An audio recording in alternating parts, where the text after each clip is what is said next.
This is television for the Isles of Scilly, brought to you with Truro and Penwith College and the Scilly Lottery.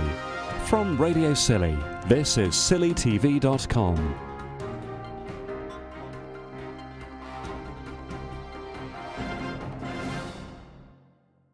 From all around you could see the bouncy castle and the throngs of visitors and islanders heading towards the Pool Green for the St Martin's Fete. Stallholders say it's been the busiest event in recent memory.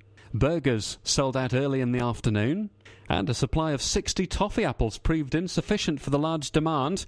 Dawn Bradford was cleaned out and had to console people with a chance to win a bottle of wine instead in the Lucky Dip. There are red limpet shells, green limpet shells in the box, not many at the moment. If you pull a green limpet shell out, you win a bottle of wine, which was donated by the hotel. The cash is still being counted, but it looks like last year's £6,000 income for the new community centre could be equalled or surpassed. Edna Goddard says it's the best fete yet. I do think it's the best we've had so far. The whole green seems to be full of different amusements, which I think is better than some of the stalls in a way. And Edna says the weather always seems to be kind to the St Martin's Fete. We've had the nice fetes nice weather for about 3 or 4 years. The only one I've known in those years we've had to go into the reading room, and that was very, very tiny. The event was full of stalls and games, some traditional like Audrey Davis's. Is there any technique with this? None whatsoever. Just against the wind today. And is that the popularity, that there's no rules required, it's just chuck a coin? Yes, it just has to go cleanly in the square. Have you had any disputes? No, it's a fete. Some wacky like the human fruit machine. Yo ho ho ho, yo ho ho ho, yo ho ho ho, ding ding ding. Yay! Suzanne Lee was offering massage.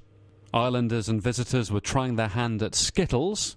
And Pirate Pete was taking cash from people wanting to find some treasure on a map of St Martin's. Treasure maps are of St Martin's, and there's 2 bits of treasure, one lost at land, one lost at sea.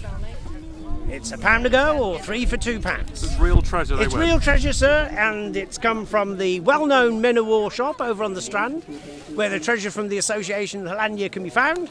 Not much of it left these days. And I'd like to say they donated them, sir, but apparently this pirate had to pass some real gold across the counter. But usually we make a £200 or £300 for the fete.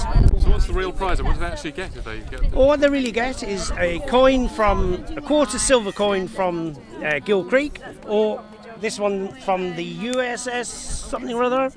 That was sunk off Scilly. It wouldn't be an off-island fete without plenty of cakes.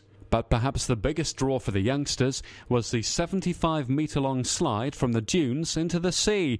It was being manned by Keith Bradford. They're going down like a caterpillar half the time. Caterpillar, they've been going down in threes like a bobsleigh. They've been doing all sorts of weird and wonderful things. So far this summer, St Martin's seems to have had the busiest fete event, and we'll find out whether it's been the most profitable over the next few days.